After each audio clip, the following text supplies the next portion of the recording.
ये आजमाइश जो है वो ख़त्म नहीं हो रही। इसको मिसमैनेजमेंट भी कहा जाता है, लेकिन पाकिस्तान के पास तैयारी कोई नहीं थी। फिर हमारे पास एक ऐसी हुकूमत है जिससे आवाम का कोई दर्द ही नहीं है, उन्हें एहसास ही नहीं है। अब भारत ने गुज़िश्ता 24 घंटों में दूसरी मरतबा पाकिस्तान से रब्ता किया है, और ये रब्ता ख़ास तौर पर दरिया सतलुज में इंतहाई ऊंचे दर्जे के सैलाब के हवाले से। देखें, एक तरफ तो पाकिस्तान में बारिशें हो रही हैं और लगातार पाकिस्तान में सैलाब का पानी दाखिल हो रहा है, चाहे वो चनाब का है, चाहे रावी का है, चाहे वो पानी जो है वो सतलुज का है। सतलुज में हालात बहुत ख़राब हैं और ये इंडिया से ही बहुत ख़राब चले आ रहे हैं। हिमाचल प्रदेश का इलाका ये मकबूजा कश्मीर के नीचे है। जब कश्मीर में बारिशें होती हैं तो ये इम्पैक्ट आता है हिमाचल प्रदेश तक, और हिमाचल से ये एरिया पानी समेत यहाँ का जो पानी है वो दाखिल हो जाता है इंडियन पंजाब के रास्ते पाकिस्तानी पंजाब में। और यही दरिया सतलुज है, इसके साथ दरिया ब्यास है, ऊपर दरिया चनाब है, और ये सारा पानी इन्हीं एरियाज में जो बारिशें हो रही हैं, अगर आप मैप में देखें तो इन्हीं एरियाज में होने वाली बारिशों का पानी सारा का सारा आ रहा है पाकिस्तान में। अब भारत ने 2 मरतबा रब्ता किया 24 घंटे में। उन्होंने आगाह किया कि ये वजारत आबी वसाइल के मुताबिक भारतीय हाई कमीशन ने पाकिस्तान को दरिया सतलुज में सैलाबी सूरत हाल से आगाह किया। दरिया सतलुज में इंतहाई ऊंचे दर्जे के सैलाब का अब खदशा है, और 4 सितंबर से पानी की सतह बहुत बुलंद हो जाएगी। और इस वक्त जब हम बात कर रहे हैं तो ये आज 4 सितंबर है और पानी की सतह बुलंद होती चली जा रही है। मुल्तान को लोग खाली कर रहे हैं, मुल्तान से लोग अपने माल मवेशी निकाल कर जा रहे हैं। जितने वहाँ पे देही इलाके हैं वो सारे ज़ेर-ए-आब आते जा रहे हैं, एक एक करके बंद अज खुद टूटना शुरू हो गए हैं। यह है मुल्तान की सूरत हाल। कसूर की सराउंडिंग में बहुत तबाही हुई है, मुजफ्फरगढ़ में बहुत तबाही हुई है। अगर आप पाकिस्तान का नक्शा देखें तो आपको आइडिया हो जाएगा कि एक दरिया झेलम और दरिया चनाब ये दोआबा पे आकर इकट्ठे होते हैं जंग में। यहां से आगे काफी तबाही है, और उसके बाद ये नीचे की तरफ बढ़ते हैं मुजफ्फरगढ़ वाली साइड पे, और फिर ये रहीम यार खान के मुकाम पे दरिया सिंध के साथ जुड़ जाते हैं। फिर ये सारा पानी सिंध में दाखिल हो जाता है। अभी सिंध में वो सिचुएशन बनी नहीं, सिंध का पेट वैसे ही बहुत चौड़ा है दरिया का, लेकिन जो पंजाब में तबाही हुई है वो अनप्रेसिडेंटेड है। यानी 88 के सैलाब में बहुत पानी आया था, बहुत तबाही हुई थी, उसके बाद जो है वो ये वाली तबाही है। इसको भारत के खाते में बाद लोग डालते हैं, लेकिन हुकूमत खुद अब इसको कंफर्म कर रही है कि भारत ने गुज़िश्ता 24 घंटों में दूसरी मरतबा रब्ता किया है। और लोग इतने परेशान हैं कि उन्हें समझ नहीं आ रही वो जाएं का। लोगों के मवेशी बह गए, घर बह गए, बहुत बुरे हालात हैं। हुकूमत की मदद करने की कैपेसिटी ही कम है, क्योंकि पाकिस्तान की हुकूमत उतनी अमीर तो है नहीं, या उतना पैसा तो पाकिस्तान की हुकूमत के पास है नहीं। तो बजाय इसके कि वो आवाम की मदद करते हैं वसाइल के मुताबिक, पहले उन्होंने गलत पॉलिसियों से आवाम को कुचल दिया, और अब सैलाब के जरिए से नई सही कसर निकल गई। और हुकूमत ने इसका हल ये निकाला कि हम टिकटॉक्स बना लेते हैं, हम बच्चों के बीच में जाके बैठ के हंस खेल लेते हैं, तालियां बजा लेते हैं, हम थोड़ा सा बच्चों को हंसाएंगे, थोड़ा सा खुद हंसेंगे, थोड़ी सी टॉफियाँ शॉफियाँ तकसीम करेंगे, इंजॉय करेंगे, और लोगों को ये तासुर देंगे कि जैसे हम सैलाब मुतासरीन के साथ खड़े हुए हैं।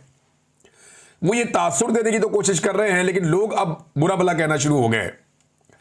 इतनी गालियां पड़ रही हैं पंजाब में हुकूमत को, इतनी गालियां पड़ रही हैं कि इतनी सारी गालियों में से एक आधी जियो न्यूज पे ऑन एयर भी हो गई। यानी गालियों की मिकदार इतनी ज्यादा है, इतना ज्यादा फ्लो आ रहा है गालियों का कि एक आधी गाली जो है वो टीवी चैनल पे भी ऑन एयर हो गई।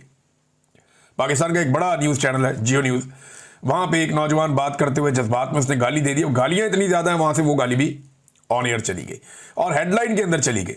अंदाजा करें आप। ये नाज़रीन इनकी सूरत हाल है, और बहुत ज़्यादा लोगों को इन्होंने पीस के रख दिया है, लोगों की बात ही नहीं सुन रहे।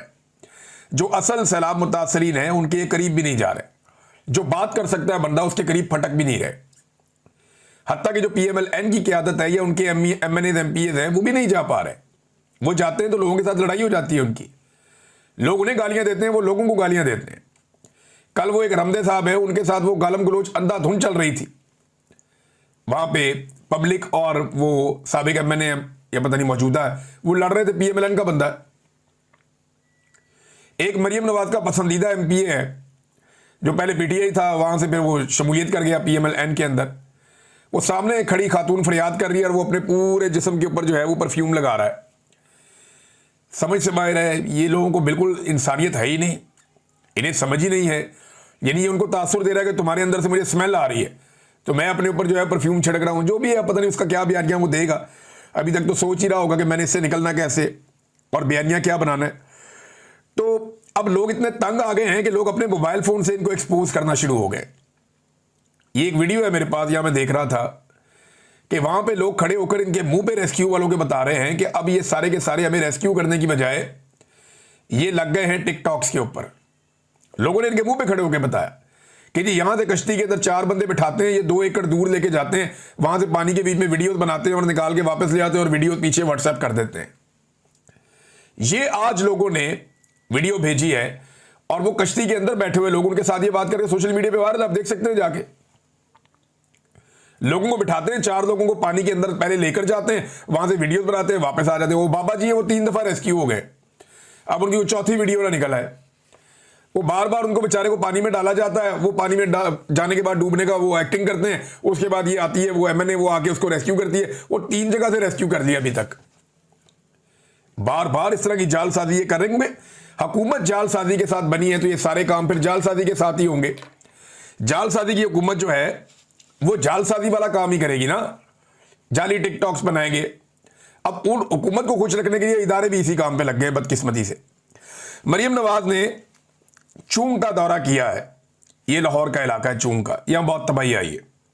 यहां पे भी हुकूमत खाना नहीं दे पा रही, लोगों को फैसिलिटेट नहीं कर पा रही। तो चूंग जब ये गई तो जो मुतासरीन है वो बाद में ये मीडिया वाले गए तो उनको गिला कर रहे थे कि जी हमने मरियम नवाज को बताना था अपने प्रॉब्लम्स का, हमने अपनी चीजें सामने रखनी थी, जैसे पानी घुस गया घरों में, जो कुछ हुआ, जो नुकसान हुआ, वजीर आला कम से कम बताना चाह रहे थे उसको। तो जनाब हमें एक कमरे के अंदर बंद कर दिया। खवातीन बता रही हैं कि हम मरियम नवाज से बात करना चाहते थे, उसकी आमद के मौके पर हमें एक कमरे के अंदर बंद कर दिया और एक स्टेज सजा के चंद लोग बिठा के मरियम नवाज के टिकटॉक बना के वहां से रवाना कर दिया। ये नाजरीन इनके हालात हैं। अब नाजरीन एक बड़ी इंपॉर्टेंट चीज है, देखें अपोजिशन का एक रोल होता है। इस वक्त तो अपोजिशन है ही नहीं पाकिस्तान में, लेकिन फिर भी पाकिस्तान तहरीके इंसाफ की जो जेल के अंदर क़यादत मौजूद है, उन्होंने इस मुश्किल सूरत हाल में एक खत लिखा और उस खत में उन्होंने बताया कि करना क्या चाहिए। यह खत आया है लाहौर में कोट लखपत जेल से। शाह महमूद कुरैशी है, डॉक्टर यास्मीन राशिद है, मियां महमूद रशीद है, उमर सरफराज चीमा है और एजाज चौधरी है। इन्होंने हुकूमत को खत लिखा है कि अब करना क्या है। उन्होंने कहा पंजाब मुकम्मल तौर पे तबाही के दहाने पे पहुंच गया है। सैलाब ने खुराक और ज़राअत को शदीद नुकसान पहुंचा दिया है। हुकूमत ने वक्त पर गंदम खरीदने का फैसला जो नहीं किया और जो गंदम ना खरीदने का फैसला किया, अब स्टॉक खत्म हो गया है। किसानों का जखीरा सैलाब में ज़ाया हो रहा है। कीमत 3700 रुपये मन तक पहुंच गई है, बल्कि अब इससे भी ऊपर जा रही है। तो नवंबर में गंदम की काश्त अब मुमकिन नहीं रही कि आप गंदम को काश्त करें। तो खुराक की पाकिस्तान में अब किल्लत पैदा होने जा रही है। ये जेल में बैठे हुए लीडर्स कह रहे हैं, बाहर बैठे हुए लोगों को टिकटॉक बनाने से फुर्सत नहीं है, वो जेल में बैठे हुए बता रहे हैं जनाब ये सूरत हाल पैदा हो गई है।